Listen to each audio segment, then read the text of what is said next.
जबरी गुमशुदगियों के हवाले से जो कमीशन मौजूद है उसका चेयरमैन भी किसी लेफ्टिनेंट जनरल को लगा दिया जाना चाहिए। ऑपरेशन गोइट रियासत के लिए किस हद तक मोहलिक हो सकता है, क्योंकि ऑपरेशन गोइट की सूरत में अगर डेथ स्क्वाड का मुकम्मल खात्मा कर दिया जाता है तो क्या होगा। जब रियासत के पास कोई भाड़े का टट्टू नहीं होगा, जब रियासत के लिए कोई सस्ता दलाल नहीं होगा, तो ऐसी सूरत में जो बलूचिस्तान की जंग है उसमें उनको बराह रास्त उतरना पड़ेगा और फिर ये जंग कहीं ज्यादा खूनख्वार हो जाएगी। डेथ स्क्वाड का खात्मा बलूचिस्तान में रियासत की बदतरीन नाकामी साबित होगा। BLA की कामयाबी है बुनियादी तौर पर वही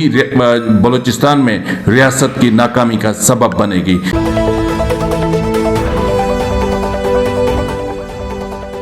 बिस्मिल्लाहिर्रहमानिर्रहीम, अस्सलाम वालेकुम नाज़रीन, ये है फरवाज NP न्यूज़। मैं हूं आपका मेज़बान नवाज़ भुट्टो एक नए व्लॉग के साथ। आपसे वही गुजारिश है कि अभी तक अगर आपने मेरे चैनल को सब्सक्राइब नहीं किया तो कर लें, बेल आइकन ज़रूर प्रेस करें, कमेंट बॉक्स में अपनी आरा से ज़रूर आगाह किया करें ताकि मेरी रीच में इजाफा हो सके। नाज़रीन, आपको पता है कि इस वक्त पाकिस्तान में जो मामला चल रहे हैं वो इंतहा से ज़्यादा हसास और संगीन तर होते जा रहे हैं। रवा माह पाकिस्तान के ज़र मुबादला के ज़खायर 4.8 अरब डॉलर की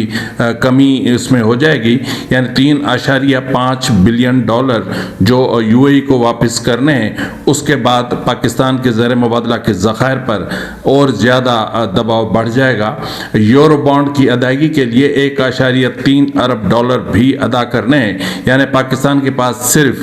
जो हमारे रिजर्व्स हैं वो 11 अरब डॉलर रह जाएंगे, जिससे रुपए पर शदीद दबाव बढ़ेगा और जिसकी रुपए की कदर में कमी वाक़ होगी। और रुपए में कमी का मतलब ये है कि महंगाई का एक बड़ा तूफान, यानी इस वक्त जो GHQ प्रॉक्सी वफाकी हुकूमत है उसकी जो मुआशी पॉलिसियाँ हैं जिसको GHQ का थिंक टैंक बैठकर बना रहा है, उन मुआशी पॉलिसियों ने पाकिस्तान को तबाही के दहाने पर लाकर खड़ा कर दिया है। दुबई ने पाकिस्तानियों के गैर कानूनी 12.5 अरब डॉलर की प्रॉपर्टी का डेटा लीक कर दिया है। आदाद शुमार के मुताबिक पाकिस्तानी अशराफिया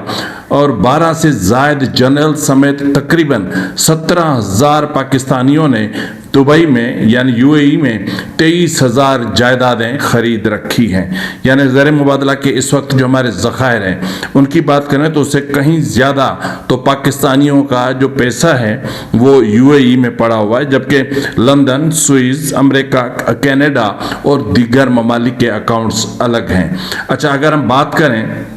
तो ये जो डेटा लीक हुआ है उसमें किस किस के नाम हैं, तो उनमें अहम तरीन जो नाम सामने आ रहा है वो है बिलावल जरदारी, बख्तावर जरदारी, हुसैन नवाज शरीफ, मोहसिन नकवी की यानी वजीर दाखिला की अहलिया और शर्जील मेमन की फैमिली, सेनेटर फैसल वावडा, शेर अफजल मरवत, फराह गोगी और फरहत शहजादी, मारवी मेमन, जनरल परवेज मुशर्रफ और अपना general Qamar Javed Bajwa, lieutenant general Mohammad Afzal NLC scandal वाला और लेफ्टिनेंट जनरल शफाअतुल्लाह शाह जो परवेज मुशर्रफ के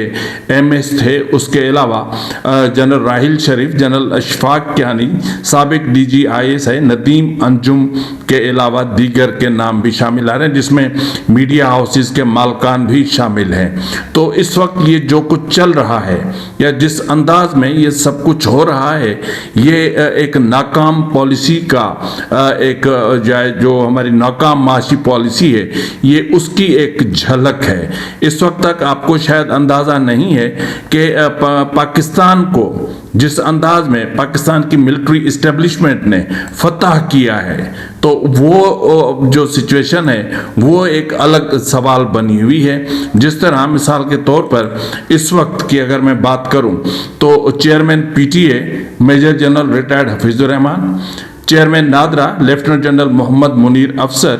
चेयरमैन वापडा lieutenant general retired Mohammad Saeed और chairman NAB lieutenant general Nadeem Ahmed Bhatt, chairman NDMA lieutenant general Inam Haider Malik और managing director Pakistan land port lieutenant general retired Hassan Azhar Hayat और कतर में पाकिस्तान के सफीर lieutenant general retired Mohammad Amir और chief commissioner Islamabad lieutenant general retired Sohail Ashraf, deputy commissioner Sahiwal captain retired Samiullah Farooq, deputy commissioner Faisalabad captain retired Nadeem Nasir और chairman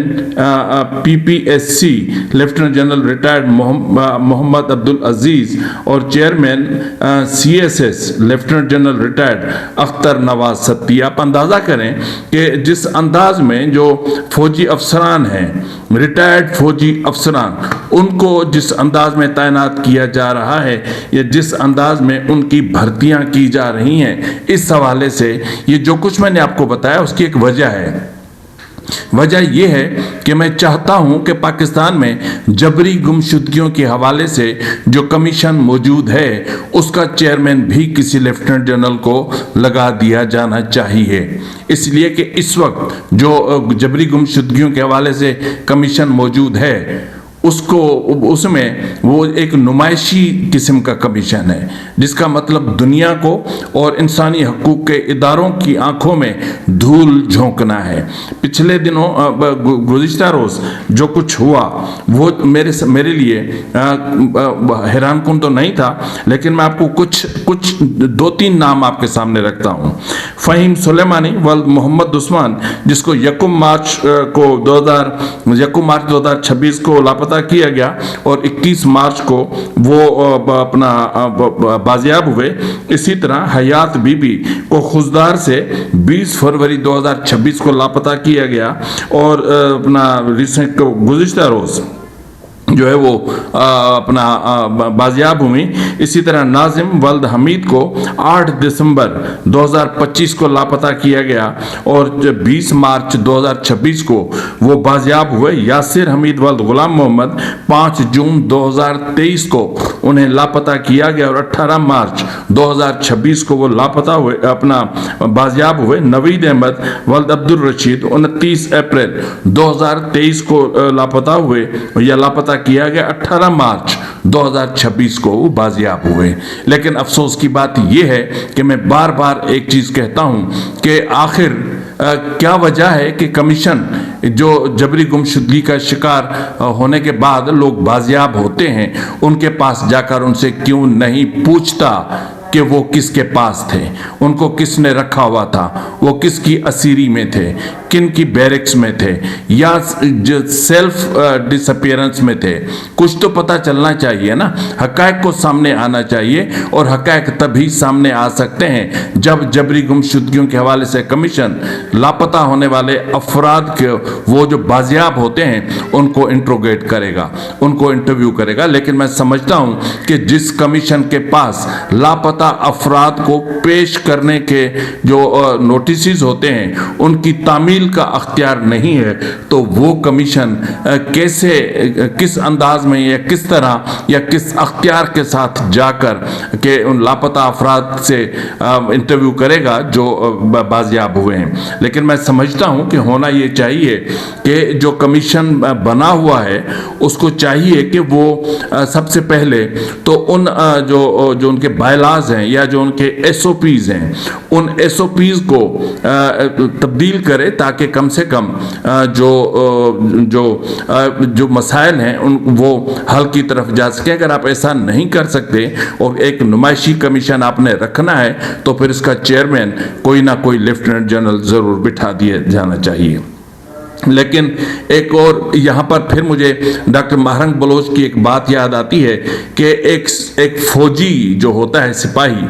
वो तो order का पाबंद होता है, उसको जो हुक्म मिलता है वो करता है। वो ये नहीं देखता कि जो वो कर रहा है आईनी है, गैर आईनी है, गैर अखलाकी है, उसको सिर्फ ऑर्डर ओबे करना होता है। लेकिन हमारे मुल्क की अदालतें किसके ऑर्डर पे चल रही हैं कि इंसाफ के दरवाजे बंद कर दिए। तो बहरहाल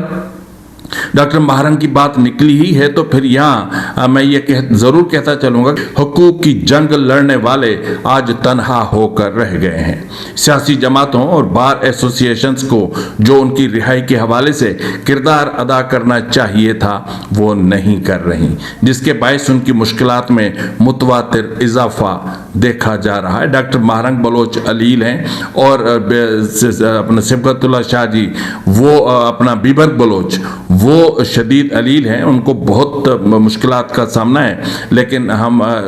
बदकिस्मती ये है कि बलूचिस्तान की पॉलिटिकल पार्टीज़ को जो थोड़ी बहुत बची हैं और फिर बलूचिस्तान बार को जिनके हकूक़ की आज़ादी के लिए, जिनके हकूक़ के तहफ़्फ़ुज़ के लिए वो बोलते थे, जो आज पाबंद सलासल हैं, उनकी रिहाई के हवाले से वो किरदार अदा नहीं कर रहे। तो इस वक्त जो बलूचिस्तान की सूरत हाल है वो कुछ अच्छी नहीं है। और इस वक्त अगर मैं बात करूं तो आज भी दो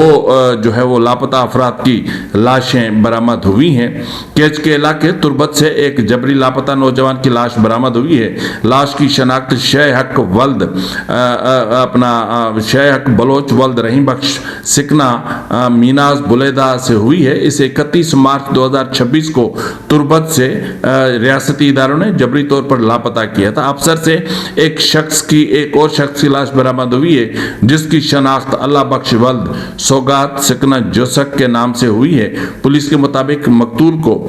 गोलियां मारकर कत्ल किया गया और उसके जिस्म पर शदीद तशद्दुद के निशानात भी हैं। लेकिन अब हम आते हैं अपने अहम तरीन मौजू की तरफ। वो मौजू ये है कि आपको पता है कि जो BLA की तरफ से 28 या 29 मार्च से और 1 अप्रैल तक जिस अंदाज में ऑपरेशन किया, या फिर एक और ऑपरेशन की उन्होंने अनाउंसमेंट की, ऑपरेशन गोइट रियासत के लिए किस हद तक मोहलिक हो सकता है, क्योंकि ऑपरेशन गोइट का जो डिपेंड करता है डेथ स्क्वाड के खात्मे पर। तो इस ऑपरेशन का बुनियादी मकसद ही बलूचिस्तान से डेथ स्क्वाड्स का खात्मा करना है और इस हवाले से BLA ने ये बहुत बड़ा और अहम तरीन काम सरअंजाम देने की कोशिश कर रहा है। लेकिन मसला ये है कि बलूचिस्तान में इस वक्त हालात एक नई करवट लेने लगे और जंग जदीद और ज़्यादा भयानक रूप अख्तियार करने लगी है। ये जंग असले से कहीं ज़्यादा बयानिया साजी की जंग होगी, लेकिन इस वक्त दोनों महाजों पर रियासत को बदतरीन शिकस्त का सामना है। और इस वक्त अगर मैं बयानिया साजी के हवाले से बात करूं तो मैं BLF को और जो BYC है इनको कहीं आगे देखता हूं और रियासत मुझे दूर दूर तक नज़र नहीं आती। लेकिन सवाल ये पैदा होता है कि ऑपरेशन गोइट की सूरत में अगर डेथ स्क्वाड का मुकम्मल खात्मा कर दिया जाता है तो क्या होगा? तो उससे ये होगा कि जो रियासत के लिए आसान मुखबरी की जाती है वो सिलसिला रुक जाएगा। जो रियासत के लिए जो भाड़े के टट्टू वहाँ पर मौजूद हैं, जो लोगों को कत्ल करते हैं, उनको जबरी गुमशुदगी का निशाना बनाते हैं, वो भी ख़त्म हो जाएगा। और फिर जिस अंदाज से स्मगलिंग होती है वो भी बंद हो जाएगी। मनशियात की जो तरसील है वो भी रुक जाएगी और जो गैर कानूनी पेट्रोल की स्मगलिंग के मामलात हैं उनमें भी बहुत ज़्यादा हद तक कमी आएगी। और फिर जो अगवा बराए तावान के वाक़यात रूनुमा होते हैं उनमें भी बहुत हद तक कमी होगी, क्योंकि ये तमाम काम रियासती सरपरस्ती में चलने वाले डेथ स्क्वाड्स सर अंजाम देते हैं। लेकिन यहाँ पर एक और चीज़ भी है, वो ये है कि जाहिर है कि जब रियासत के लिए मुखबरी रुक जाएगी, जब रियासत के पास कोई भाड़े का टट्टू नहीं होगा, जब रियासत के लिए कोई सस्ता दलाल नहीं होगा, तो ऐसी सूरत में जो फोर्सेस हैं उनको खुद को फिर कैंटोनमेंट एरियाज से, उनके अपने कैंप्स से बाहर निकलना पड़ेगा। और फिर उनके उस हवाले से जो बलूचिस्तान की जंग है उसमें उनको बराह रास्त उतरना पड़ेगा और फिर ये जंग कहीं ज़्यादा खूनख्वार हो जाएगी। لیکن ایک اطلاعات مجھے موصول ہو رہی ہیں، وہ یہ ہیں کہ ایک BLA کی طرف سے ایک مفصل ایک کچھ تفصیلات جاری کی جانے لگی ہیں ڈیتھ اسکواڈ کے بارے میں،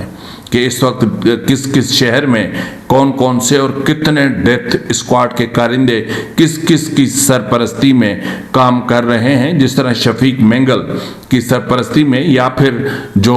اپنا ہے اپنا سرفراز بگٹی ان کے بھائی کی سرپرستی میں جس انداز میں ڈیتھ اسکواڈ کام کر رہے ہیں، اس طرح کی بھی اگر تفصیلات شائع ہو جاتی ہیں یا عوام تک پہنچتی ہیں تو اس سے بھی ایسے لوگوں کی شناخت اور نشاندہی کے بعد